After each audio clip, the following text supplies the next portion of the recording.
And what up YouTube, it's your boy J Ron. I'm back with another Ron Uncut reaction. I ain't gonna lie, y'all ain't seen this face in a while, man. Nigga been going through a lot, nigga been having to deal with a lot of personal shit, but I realized I gotta come back to y'all even when shit get hard. I gotta do this shit even when shit get hard. So we dropping every single day if we can. I ain't trying to get burnt the fuck out, but we dropping. Trying to drop at least once every day, at least maybe twice at least. But yeah, man, today's video we will be reacting to Montana Barronette, the most feared man in Baltimore. Had a couple people in the comment section say, yo, we should react to some more Baltimore drill, the wave, Baltimore this, that, and third, the wave. And I got my boy in the DM me on Instagram. He the one who sent me this video. He told me to check into the documentaries, which I was already finna do. So we're reacting to this today. We're gonna start off with this, and I got like 2 more that I'm gonna record today. So if y'all fucking with the documentaries, let me know some in the comment section. Send me some more in the comment section. Make sure y'all like, comment, and subscribe, man. Road to 500, and you're new, you're not subscribed, you're not trying to subscribe, you don't fuck with me, you think I'm ugly, you know what I'm saying? Your breath stink, you smell like shit, you know, and just fuck you, you know, from the bottom of my heart. But I love y'all, appreciate y'all for watching me. Let's get straight to the video. Damn, this video 12 minutes long. I don't even think I got y'all a 12-minute long video yet. Says they caught Baltimore's top killer. In a news conference earlier today, police announced the arrest. Hold on. Today, the city's top cop says they caught Baltimore's top killer. In a news conference earlier today, police announced the arrest of 21-year-old Montana Barronette. Brian Cabler is here now to explain why the commissioner says the city streets are safer for this. Montana Malik Barronette. It was this 21-year-old police say shot and killed Alphonse. Montana Malik Barronette. I ain't gonna lie, that's a hard ass name. Like that's a crazy ass. How y'all motherfuckers be getting these cool ass names? And I mean, my name pretty cool. I ain't gonna tell y'all my full name. Y'all thought, motherfuckers. But goddamn, Montana Demetrius Marshawn Barronette. Williams on this part of West Lafayette Street 2 years ago. But they say it would be just one life he snuffed out in a neighborhood he suffocated in fear. Barronette is an absolute poster child for what a repeat offender is in Baltimore City. We are certain he has been involved in numerous acts of violence, to include multiple shootings and multiple murders. The city of Baltimore has built a reputation for itself as one of the most dangerous places in America. Underneath the hard-hitting football and cold weather, Baltimore has a dark underbelly ruled by vicious drug organizations that terrorize the city and boost the crime rate.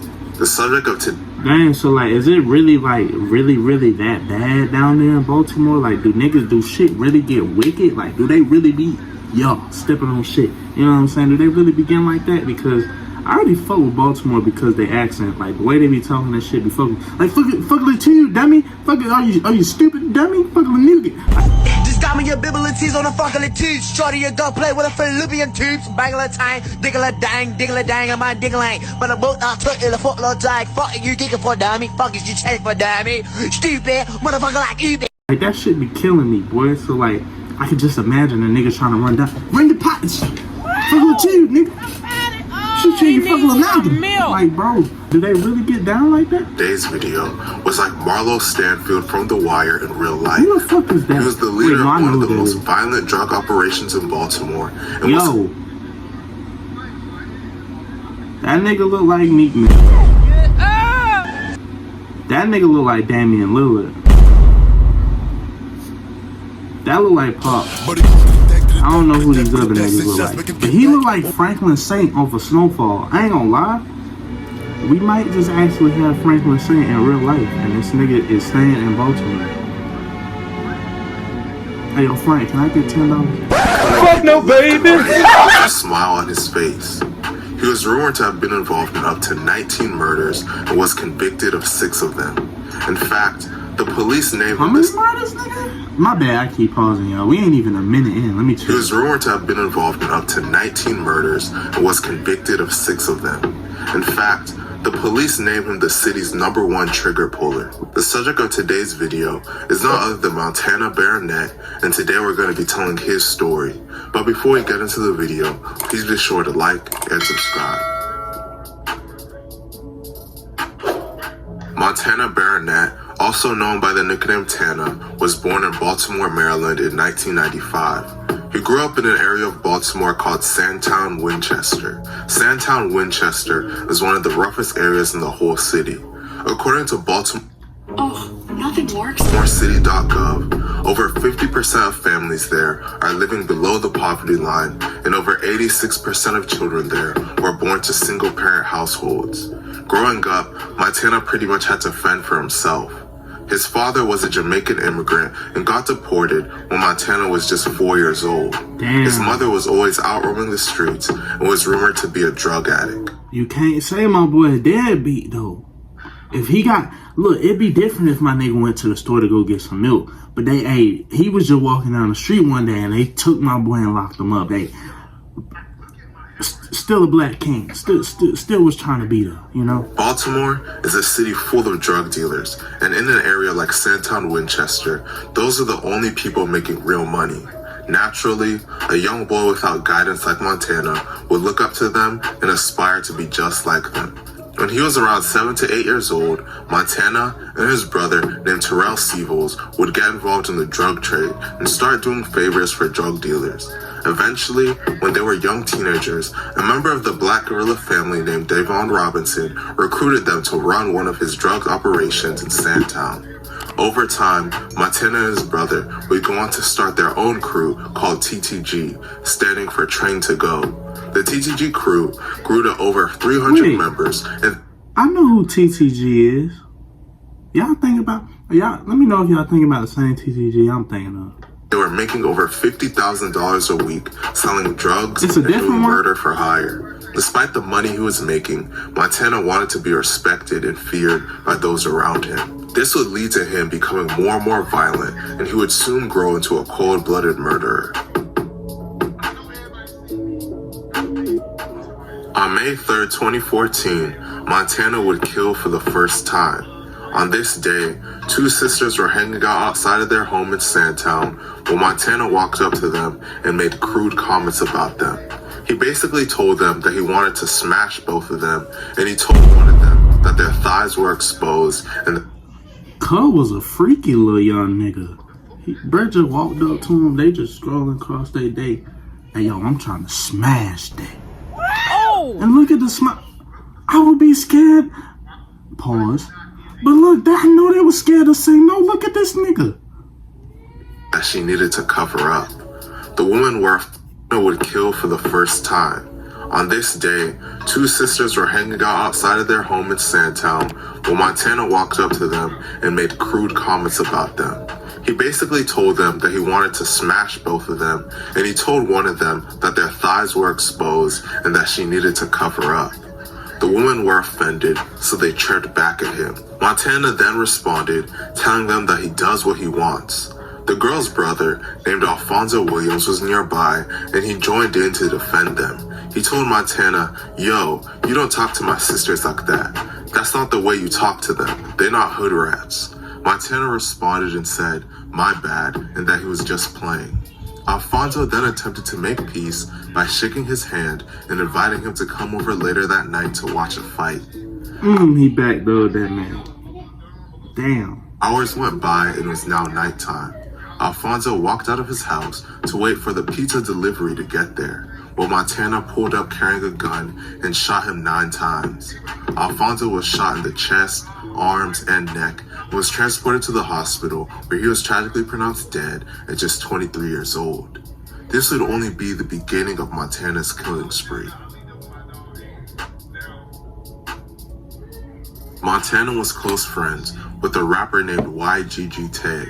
One of Tay's other friends, a man named Terrell Hellrell Jarrett, made the mistake of misplacing a substantial amount of the rapper's money. When Tay confronted him about it, Hellrell proceeded to slap him. Following this incident, Tay would put thousands on Hellrell's head, and Montana would allegedly collect it. On June 29, 2014, Hellrell was playing dice on a sidewalk in the 1300 block of Ward Street when a gunman strode up to him and opened fire, striking him in the chest and stomach. Hellrell was taken to the hospital, where he was tragically pronounced dead at just 21 years old. Montana is believed to have been the gunman in this incident and the one that got paid. Unfortunately, the killing would have stopped there. Oh my god, this nigga was catching double. Oh my god, this nigga was catching double homies. Oh my Later, God. 2 other local gangbangers, James Blake and Ronald Langley, were killed. Their mistake had been trying to kidnap Milk, a girl named Roger Taylor, who worked closely with... Wait, a nigga named Milk? Hold on, let me go back. Cause I see niggas be on the same wavelength.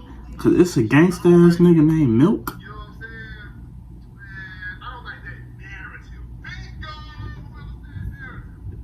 Blake and Ronald Langley were killed. Their mistake had been trying to kidnap Milk, a girl named Roger Taylor, who worked closely with a major drug importer named Shango Owens and was financing YGG Tay's At take 5, you stay in your car because we're faster than you think. All changes the career. The kidnappers grabbed the wrong person. They kidnapped a guy named Scratch, a girl named Darius Singleton, who was Tay's friend and had borrowed Milk's car. After realizing they had the wrong guy, Blake and Langley stripped Scratch, took his money, and let him go.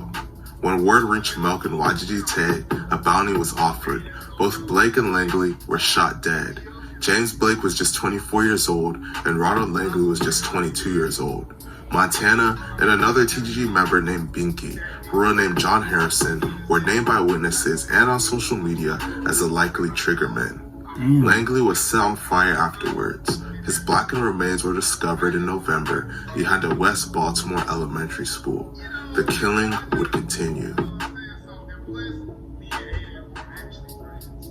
On January 4th, 2015, Montana and Binky were driving down the 1100 block of North Whittier Street when they spotted a BGF member named Beezy, renamed Brian Chase.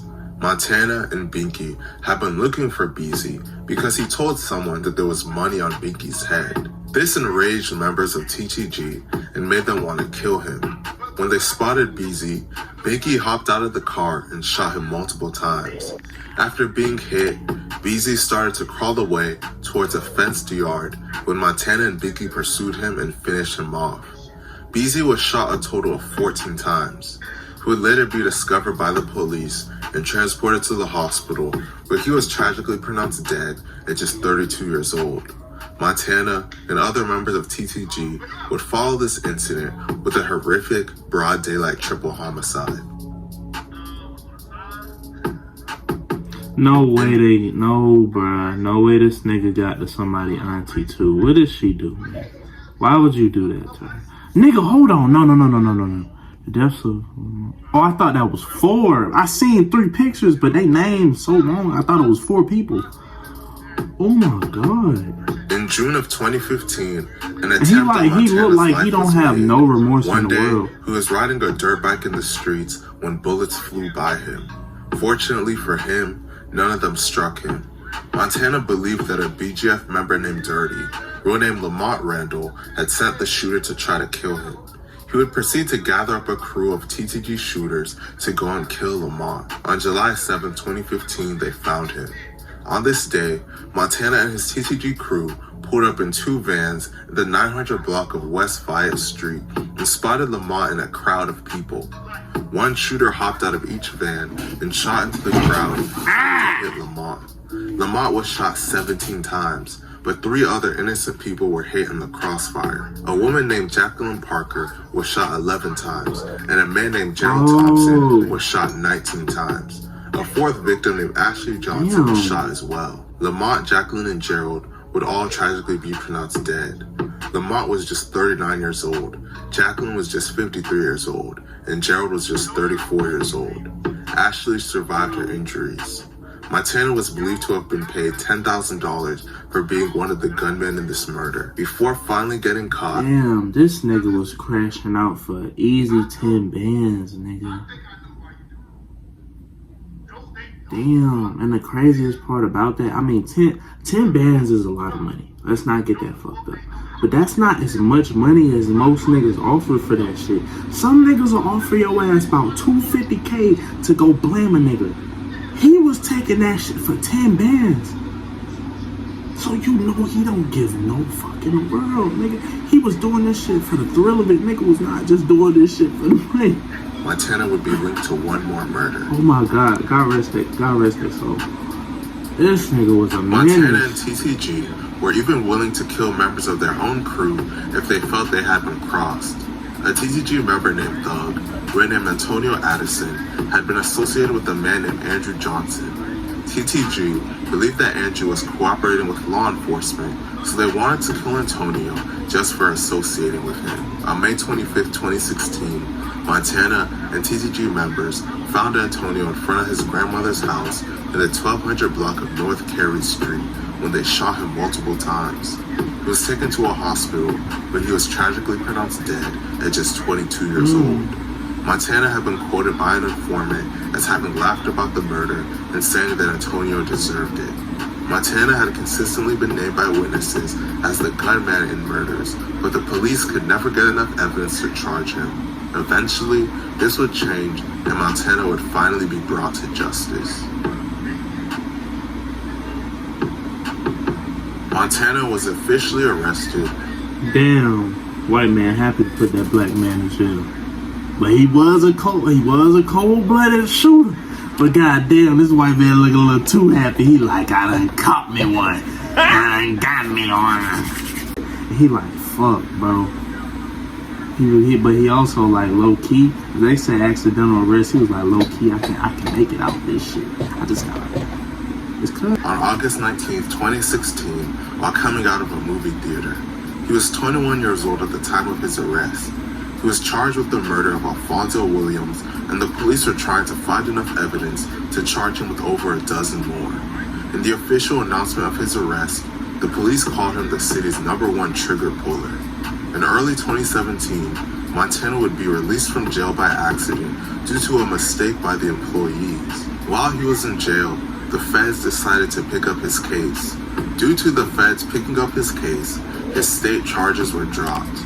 The employees working at the jail didn't realize the federal indictment was in place, so they just let him go, seeing that he no longer had state charges. Rather than flee the country, Montana went to a Gervonta Davis fight in Brooklyn and posted a picture of himself at it on Instagram.